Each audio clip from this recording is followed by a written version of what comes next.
Mengapa perjamuan kudus? Minggu lalu kita belajar tentang seorang tokoh, namanya siapa? Melkisedek. Ternyata Melkisedek itu saudara, itu punya peranan penting. Memang dia hanya disebutkan dalam Alkitab itu beberapa kali saja, tidak banyak.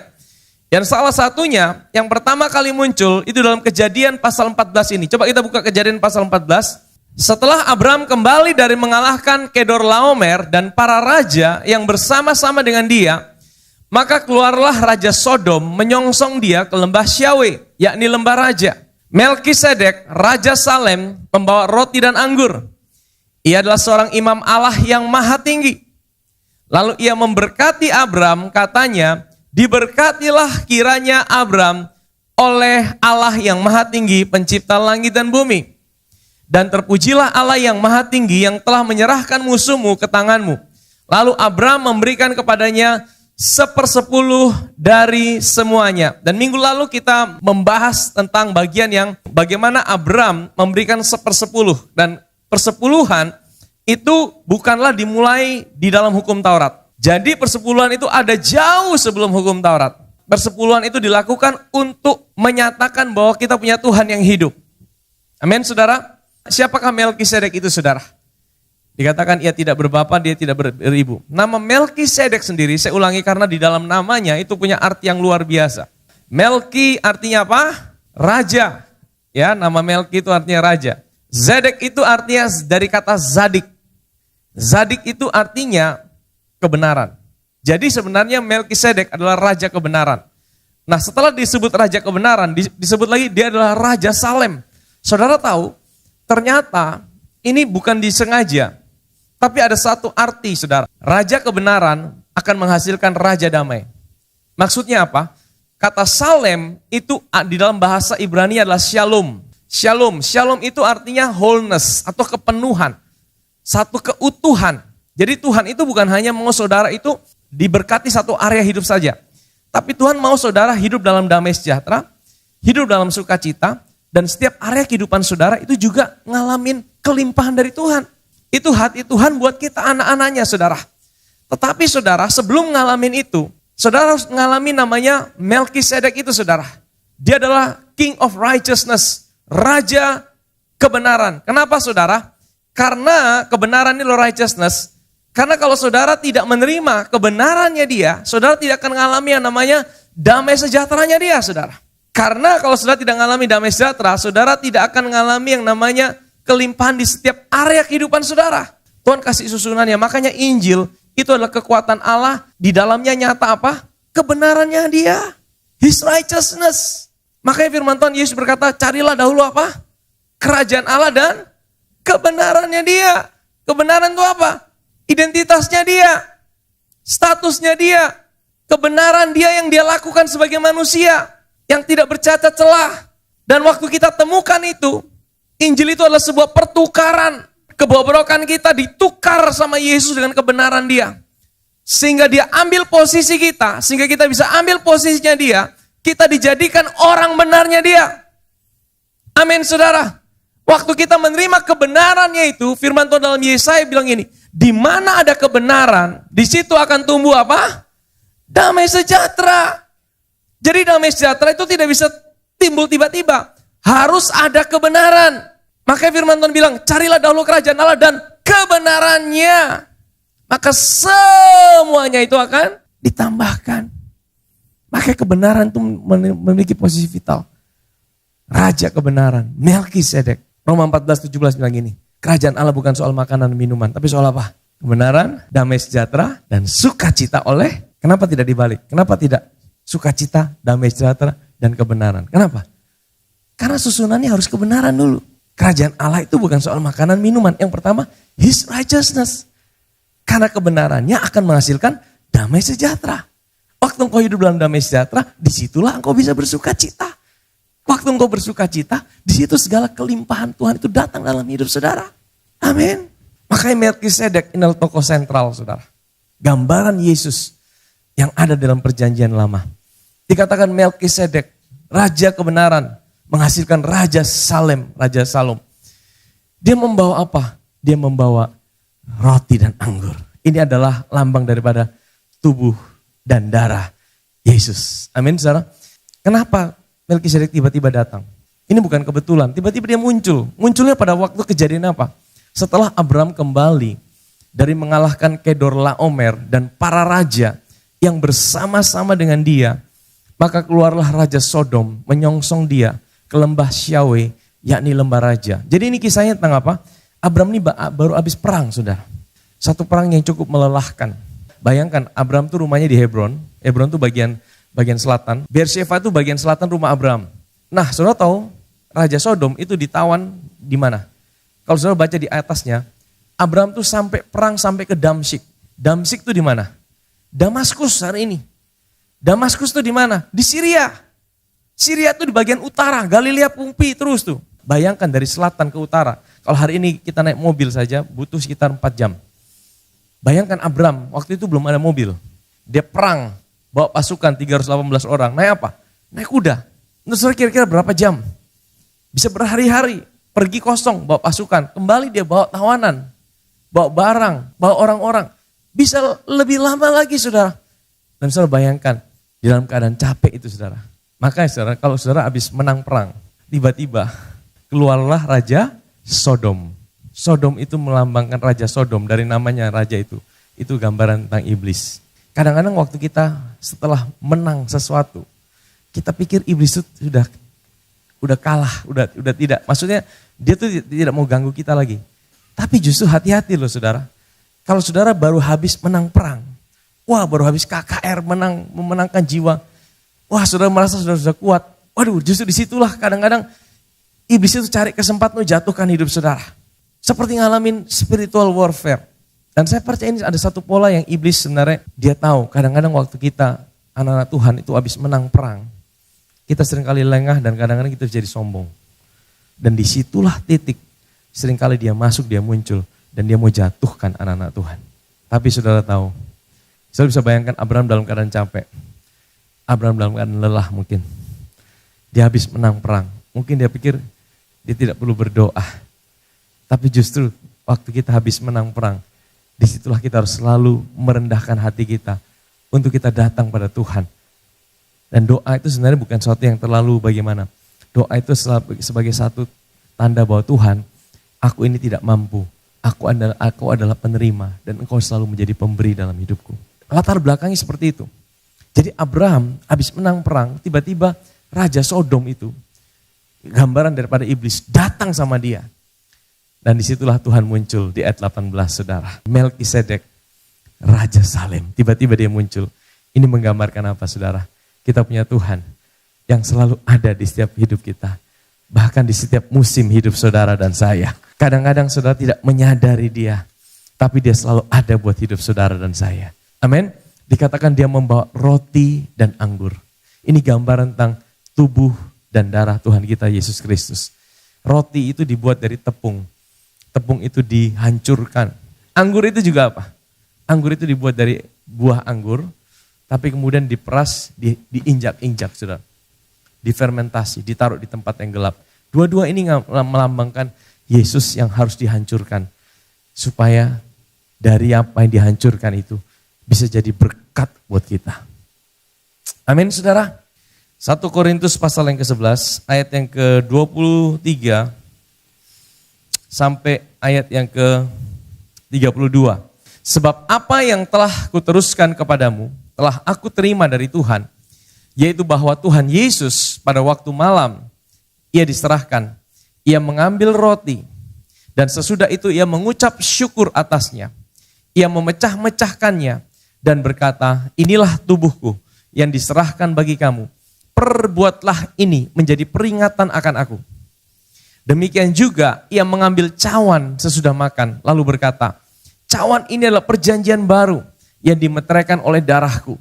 Perbuatlah ini setiap kali kamu meminumnya menjadi peringatan akan aku. Sebab setiap kali kamu makan roti ini dan minum cawan ini, kamu memberitakan apa? Kematian Tuhan sampai ia. Jadi perjamuan kudus ini hanya kita lakukan sampai Tuhan datang.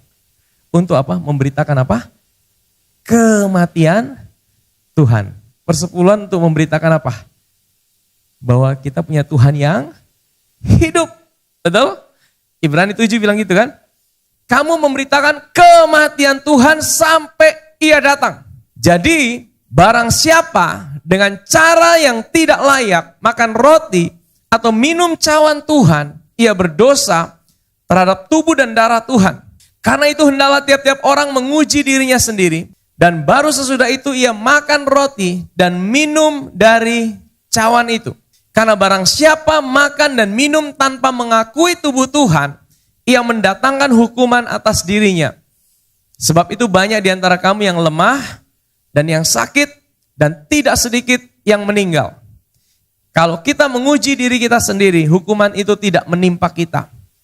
Tetapi kalau kita menerima hukuman dari Tuhan, kita dididik supaya kita tidak akan dihukum bersama-sama dengan dunia. Setiap kali kita baca ayat ini, makanya dari pembacaan ini seringkali lahir satu pemahaman, satu pengajaran, bahwa ketika kita mau ambil perjamuan kudus, kita harus pastikan bahwa kita sudah kudus dan benar di hadapan Tuhan. Betul tidak, saudara? Seringkali kita mendengar pengajaran seperti itu. Mungkin kalau saudara sudah lama di tempat ini, saudara udah cara berpikir udah agak berubah, saudara ya. Dulu ya saya bertumbuh di dalam pengajaran bahwa kalau kita mau ambil perjamuan, pastikan ya kita sudah tidak ada dosa lagi, saudara. Ya, tidak ada sakit hati, tidak ada kepahitan. Jadi saudara, setiap kali kalau mau ambil perjamuan, kita cek dulu. Wah, karena apa, saudara? Karena ancamannya, konsekuensinya menakutkan, saudara. Dan ini dikotbahkan, kalau kamu tidak kudus, ya, kamu tidak bereskan diri, kamu akan kena kutuk, sakit, penyakit, ya, lemah, dan bahkan bisa meninggal, saudara. Aduh, jadi saudara, setiap kali mau ambil perjamuan, itu ada sebuah ketakutan, saudara. Akhirnya apa, saudara? Banyak orang akhirnya melewatkan apa yang menjadi berkat, tapi itu tidak diambil. Saya percaya juga tipuan iblis. Iblis tidak mau kita mendapatkan manfaat dari apa yang Yesus sudah bayar buat kita. Kebenarannya bagaimana? Coba kita perhatikan. Jadi, barang siapa dengan cara yang tidak layak, garis bawahi kata cara. Jadi bukan orangnya yang tidak layak, saudara, tapi caranya yang tidak layak. Sebenarnya kita itu memang tidak ada yang layak. Justru perjamuan kudus itu semakin meneguhkan bahwa kita tidak layak. Karena tidak ada seorang pun yang layak, saudara. Karena ini bicara tentang pengorbanan Yesus. Kita semua tidak layak, kita tidak mungkin bisa kudus tanpa apa yang Yesus kerjakan, saudara. Sama dengan kalau kita mau pergi mandi, saudara. Apakah kita harus mandi dulu baru masuk kamar mandi? Kita harus pastikan diri kita bersih, baru kita masuk ke kamar mandi. Apakah seperti itu? Tidak kan? Kalau kita mau mandi, mandi saja. Justru kalau kita kotor, kita harus datang ke kamar mandi untuk mandi. Demikianlah hidup kita. Justru kita tidak ada yang layak, makanya kita datang sama Tuhan. Tapi firman Tuhan berkata bukan siapa yang layak, tapi caranya yang tidak layak. Ya, makan roti atau minum cawan Tuhan, ia berdosa terhadap tubuh dan darah Tuhan. Nah, akibatnya apa, saudara? Karena itu hendaklah tiap-tiap orang menguji dirinya, maksudnya menguji caranya dia ambil itu. Sesudah itu baru ia makan roti dan minum dari cawan itu. Karena barang siapa makan dan minum tanpa mengakui tubuh Tuhan. Nah, nanti kita akan bahas mengenai mengakui. Karena cara yang layak adalah dengan mengakui apa? Tubuh Tuhan. Ia mendatangkan hukuman atas dirinya. Hukuman ini apa, saudara? Sebab itu banyak di antara kamu yang lemah dan sakit dan tidak sedikit yang saudara makan perjamuan, tidak makan perjamuan. Apakah saudara tetap mengalami sakit? Bisa mengalami sakit dan pasti meninggal? Jadi saudara, sebenarnya bukan karena kita makan itu kita jadi sakit. Tapi sebenarnya hukuman yang dimaksudkan kalau kita baca di ayat 32, supaya kamu tidak dihukum bersama-sama dengan dunia. Maksudnya apa? Kita hidup di dunia yang sudah jatuh. Ya sehingga apa yang dihasilkan dunia, seringkali itu ada kutukan. Nanti dunia ini akan dirubah sama Tuhan. Tetapi saudara, hidup kita memang sudah dikuduskan. Tetapi tubuh kita, ini adalah warisan Adam. Tubuh kita ini warisan Adam. Maksudnya apa? Maksudnya tubuh kita ini nanti akan diganti sama Tuhan. Tubuh yang kita tinggali ini adalah tubuh yang masih warisan Adam, yang masih bisa sakit, yang masih bisa lemah. Kalau saudara kurang tidur, saudara capek tidak, saudara? Kalau saudara kena hujan, tiba-tiba saudara bisa flu tidak? Bisa. Kalau saudara mungkin begadang, ya kan? Bisa sakit tidak? Kalau saudara mungkin makan tidak jaga, bisa sakit tidak? Bisa. Siapapun saudara, tubuh kita ini masih rentan saudara dengan sakit penyakit. Maksud kata dihukum itu artinya apa yang dialami oleh orang dunia itu juga akan kita alami kalau kita tidak mengerti cara datang sama Tuhan, kita ambil perjamuan itu. Sehingga apa? Kita seperti orang dunia yang tidak mengenal Tuhan ya. Pokoknya kalau kita capek sedikit udah sakit, kita gampang sakit-sakitan, nanti kita gampang mengalami kelemahan tubuh saudara. Tapi perjamuan ini sebenarnya, ini adalah sebuah solusi yang Tuhan kasih buat anak-anaknya. Supaya apa? Supaya kita tidak gampang lemah, kita tidak gampang sakit, dan kita tidak meninggal sebelum waktunya. Katakan amin.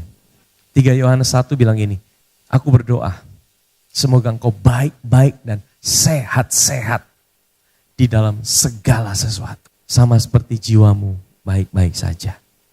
Itu kehendak Tuhan saudara. Amin. Jadi saudara tahu kehendak Tuhan, Tuhan ingin saudara sehat. Jadi kalau saudara sakit, jangan bilang itu dari Tuhan. Amin. Karena Tuhan tidak pernah kasih saudara sakit. Sakit penyakit bukan dari Tuhan. Sakit penyakit itu akibat manusia jatuh dalam dosa. Manusia jatuh dalam dosa sehingga tubuh kita itu mewarisi tubuh Adam yang mulai rentan dengan sakit penyakit. Tapi percayalah satu hari nanti dan kita akan menghadap itu. Waktu Yesus datang di awan-awan, kita dijemput, kita diubahkan dalam sekejap mata. Tubuh kita tidak bisa lagi sakit saudara. Saudara kita akan punya tubuh kemuliaan yang sama seperti yang Yesus punya. Yang tidak akan sakit lagi, yang bukan dari tanah. Ya, tubuh kita ini dari tanah. Tapi nanti Tuhan akan kasih kita tubuh. Tubuh ini masih bisa makan saudara. Yesus punya fisik hari ini di sorga. Dia punya tubuh, karena tubuh kemuliaan. Nanti kita akan punya tubuh yang sama seperti yang dia punya. Yang tidak bisa sakit lagi. Tapi selama kita masih ada di dunia, Tuhan itu kasih kita sebuah cara.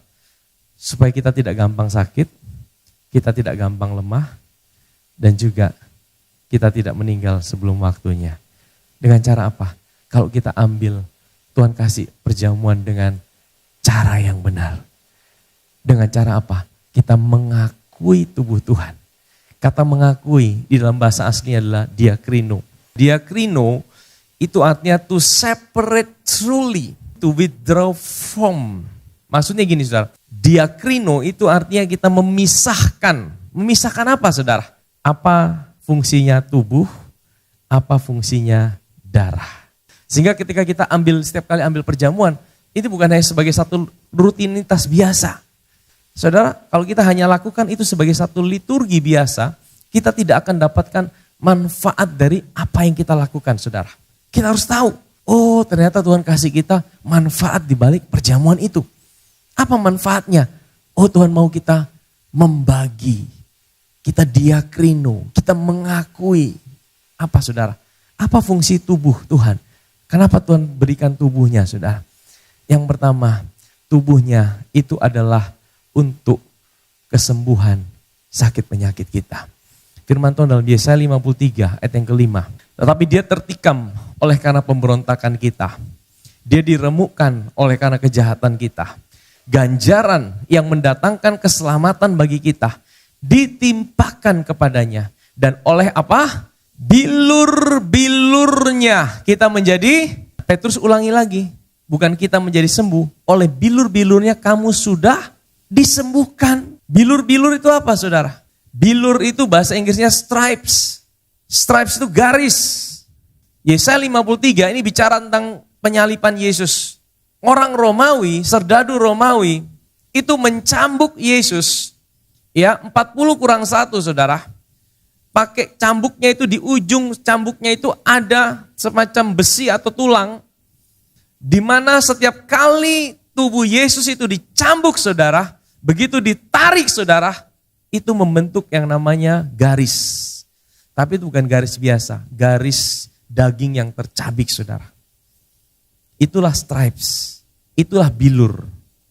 Jadi setiap kali cambuk itu ditaruh ke tubuh Yesus, begitu ditarik saudara, itu sampai membentuk. Jadi saudara bisa lihat tulang-tulang Yesus. Belakang itu kelihatan semua. Nah itulah stripes saudara. Itulah bilur-bilur. Dan firman Tuhan katakan, oleh bilur-bilurnya kamu sudah disembuhkan. Amin saudara.